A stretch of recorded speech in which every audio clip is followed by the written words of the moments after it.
بسم اللہ الرحمن الرحیم۔ ایک دفعہ کا ذکر ہے، کسی ملک میں ایک راجہ حکومت کرتا تھا۔ راجہ بہت نیک تھا، وہ ہر غریب آدمی کی مدد کرتا تھا۔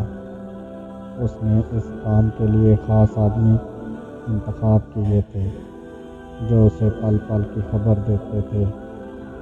جب اسے کسی آدمی کی پریشانی کا پتہ چلتا تو وہ فوراً اس کی مدد کرتا۔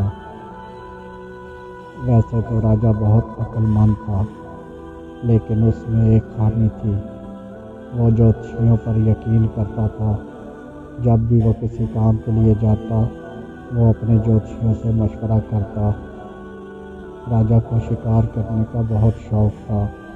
ایک دفعہ راجہ نے شکار کھیلنے کا پروگرام بنا لیا اور اپنے جوتشیوں کو دربار میں بلایا اور شکار کرنے کا پروگرام بتایا۔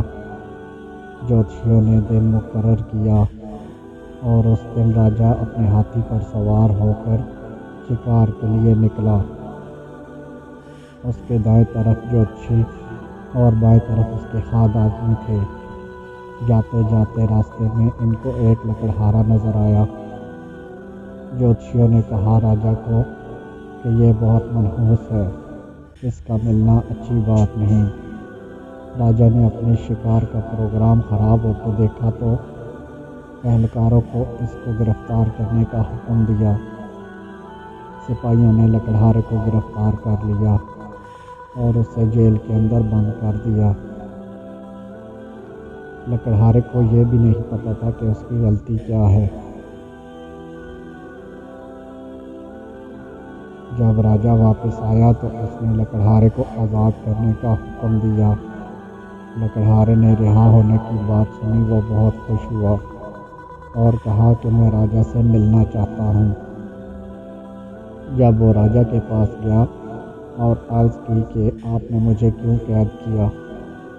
راجہ نے کہا میرے جوتشیوں نے کہا کہ تم بہت منحوس ہو اور تمہارا ملنا اچھا نہیں ہے۔ یہ سن کر لکڑہارے نے کہا کہ میں صبح سویرے اپنی بیوی بچوں کا پیٹ پالنے کے لیے نکلا اور سب سے پہلے آپ مجھ سے ملے۔